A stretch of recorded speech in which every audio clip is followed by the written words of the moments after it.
Aloha, everybody, and welcome to part 3 of Sonic Riders, and now we are playing as Storm the Albatross. Ah, I'm an albatross. I'm an albatross. I'm flapping my albatross wings. Flapping my albatross wings. And we're going through Ice Factory. I hope you're ready for this! So, of course, borrowing the same theme as Egg Factory, it's pretty much the exact same track. Some minor differences here and there, and instead of being completely filled with lava, now it's filled with ice for some reason. Storm has the exact same stats as Knuckles. He is a power type as well, and so he can barrel through all the robots like it's nobody's business and find little breakable shortcuts and whatnot. So, Storm is awesome because he's a power type. Look at him break through those fans. The speed and flying characters couldn't do that. Boom! Breaks through him. He gets air from doing so. Loves it. So in context of the storyline, in this level, Storm is trying to find information from Dr. Eggman, so he breaks into his base. He's lost the World Grand Prix. Knuckles beat him, right? And yet, we're in a race with all of the Eggman robots, and we're going in circles. Like, it's not a, go from point A to point B type race. We're literally going in circles. We're doing 3 laps of the Ice Factory. See, if you had established the whole World Grand Prix in the beginning, then the whole race concept wouldn't feel weird in the storyline, because, like, what exactly do I need to place first for? I'm just going in circles in this factory. I mean, the Egg Pond guys, they're not even really after me. They'll pass right by me because they're not actually chasing me. Like, the idea is Storm found information of Dr. Eggman, and they're chasing me, and I'm trying to outrun them, but, That's what makes the sequel, Sonic Riders Zero Gravity, so stupid, is that storyline doesn't even center around the World Grand Prix. So every race in the game is a race for no fucking reason. They're just going in circles for no reason at all, but I digress. I'm not here for masterful storytelling, now am I? I love that jump. I love smashing through those icicles. That's always the highlight. But, that's another thing about the storyline as it is. Like, Dr. Eggman, the only way you can play in this World Grand Prix is if you supply a Chaos Emerald. So there are 7 emeralds. Only 7 people could realistically sign up. Sonic, Tails, Knuckles, Amy, and the Babylon Rogues. That's 7. And Amy lost because Wave beat her in Part 2. And Storm is out because Knuckles beat him in Part 2. And that means we have, like, 5 left, right?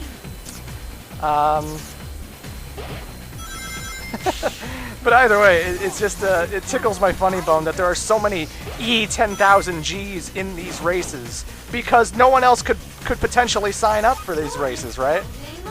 So what if Eggman's robots were winning the races? I don't know. It's weird. Weird concept for a storyline, doesn't make sense, but that's Sonic Riders for you. And that's me leaving the Eggman robos behind. Those aren't egg robos. Anywho, cutscene.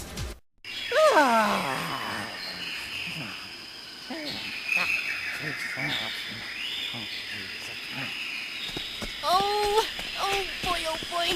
Ugh. Huh?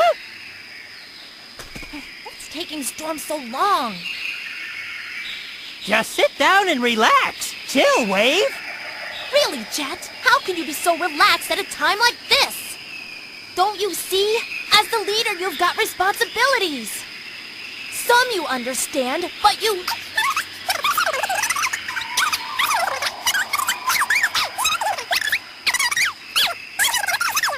Huh?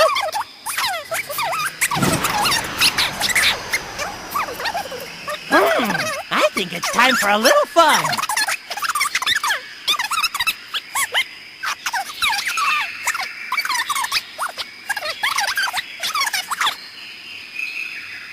Huh? Hey, Jet! You come back here, right now! Why do I even bother? Unless I take charge, nothing ever gets done here.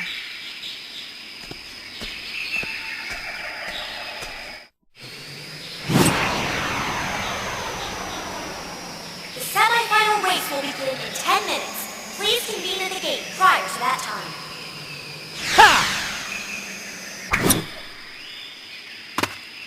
That's cool! Sonic! When did you learn those techniques? Not very impressive for someone of your reputation. You know, I've checked you out, actually. Not bad. I admit you're pretty fast on your feet. But here, it's a whole different story when riding with extreme gear. You see, to be the fastest on a gear, you have to become one with the wind. Without wings, well, you might as well kiss the ground and go home.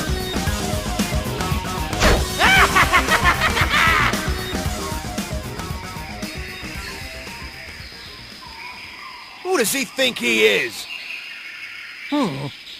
Well, I don't think he's all talk, you know. I better be on my toes during this competition.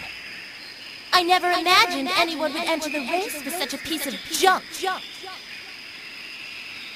Sorry, Sonic. I just need to fine-tune a few things. Then your extreme gear will be at 100%.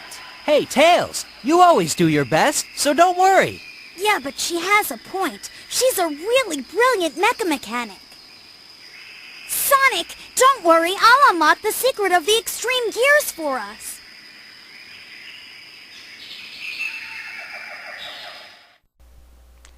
You heard Tails. He's going to make sure Sonic's board is at 100% before the final race.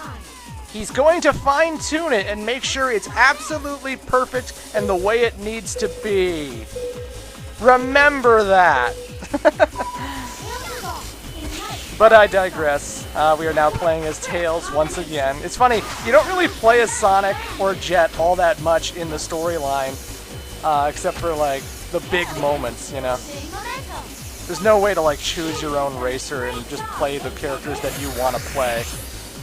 Story mode is what it is.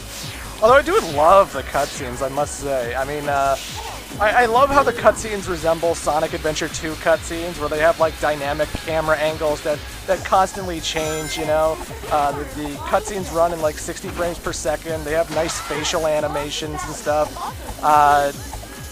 I especially like the sense of humor and the colorful wackiness to everything. Like, that whole scene where Jet fast-forwards Wave the Swallow's whole lecture, you know? Like, that's funny. You wouldn't have seen that in that piece of shit Shadow the Hedgehog game that I did last, you know? Like, this is how Sonic's cutscenes should be. This is what the kind of tone that Sonic should be. And I really do enjoy these cutscenes quite a bit, I must say.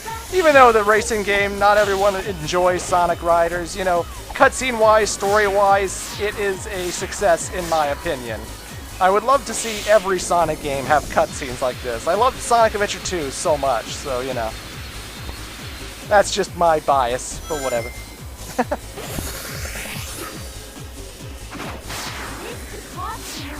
So, one thing I should mention is how Sonic Riders isn't really that accessible. Again, there's so many factors to keep in mind when you're playing this game. It's not like a simple Mario Kart game where you just sort of like, as long as you know how to hit the gas button and how to drift, you're going to be pretty much fine, you know? Because, like, the way you hit ramps in this game, you have to hold the button down when you're coming up to those ramps. Like, it's not like Sonic Adventure 2 or Sonic Adventure 1 where there were certain boarding sections that the characters would do, and you just had to tap the jump button as soon as you hit a ramp, and they did some kind of cool trick, and they launched forward or whatever. In this game, you actually have to hold down the jump button in order to build up jump power so that you can actually go farther. And you actually have to tilt the control stick in certain directions in order to take some of the shortcuts that these ramps take you on. Like, in this level particularly, near the end, I have to hit this ramp coming up right here, actually. I'm holding down on the well, I was supposed to hold down on the control stick, and I would have bounced to a webbing that would have bounced me to another webbing, which would have bounced me to that webbing, and it would have taken me to the exit.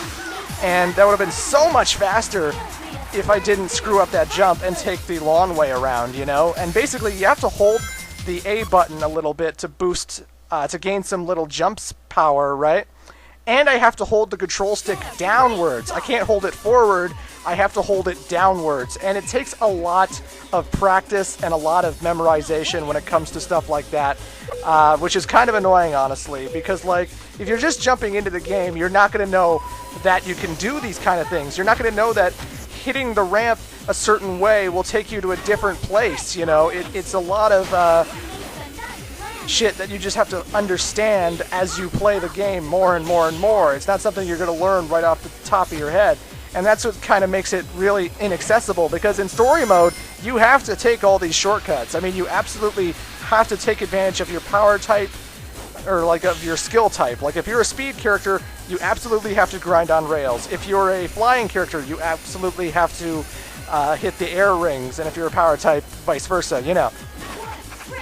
So again, I held down on the control stick and I bounced on all these webbings, and if I wasn't holding down, I would have just went through the rest of the track and it would have taken longer. So you have to really know these shortcuts. I'm in second place and I was still taking these shortcuts, right?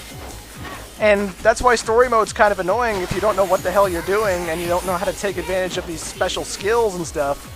Because then you're just going to keep losing story mode all the time and you're just going to be like, how the fuck do you play this game? And it's not very accessible. I can't play this with friends and they'll get into it. You know, I play it with friends and I'll know what the hell I'm doing. And I'll kill them because I know what I'm doing. I'll try explaining all the little facets of the game to them. I'll be like, oh, you're playing as Amy, therefore you're a speed type character. And they're like, what's that? I mean, that means you can grind on rails. What does that do? It gets you air and it's like shortcuts. How do I find rails? They're in certain spots of each race where it's different for each race. It's really hard for me to describe. I hope you can notice the blue speed signs that are everywhere in the levels, because there's always generally a sign next to whatever you're going to be using, like blue speed, yellow flying, red power, and if you see those floating signs, you generally know to do those stuff. I mean, it's kind of like Sonic Heroes. Again, because Sonic Heroes was based around speed, flying, power, and they gave you all these little warning signs that, hey, speed can do something here, you knew to do something here, but it's very... You have to be really paying attention. I mean, you already have to look out for the track to see what you're doing on screen, but now you have to look out for these shortcuts and stuff. It's not an accessible racer. It takes a lot, and I mean a lot, of getting used to, and I can understand why someone would not like this game. Anywho, I'll see you in part 4, everybody. Boss! Sorry to keep you waiting for me.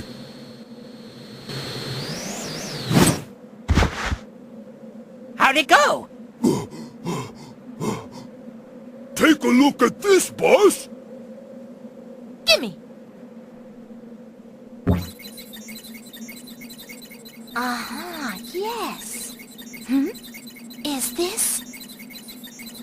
What is it? It's an entry in Eggman's diary. It's about the Babylon treasure from our ancient ancestors.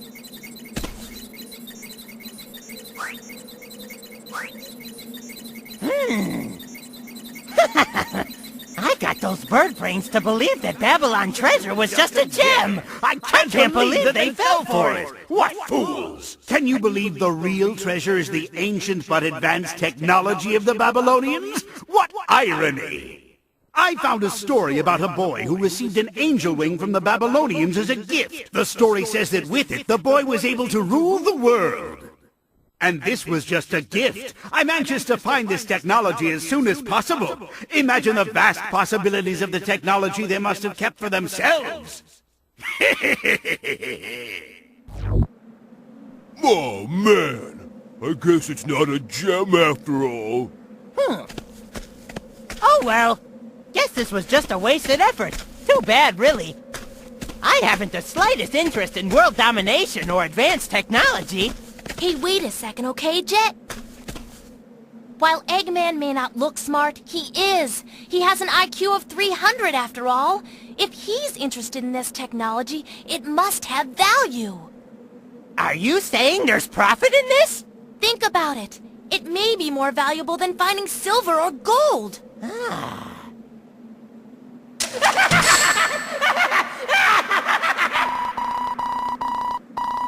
Why'd you do that? I was just having this great daydream. Come on, Jet. It's time to go back to the race. All right, let's finish this. Then we'll finally get the treasure of Babylon.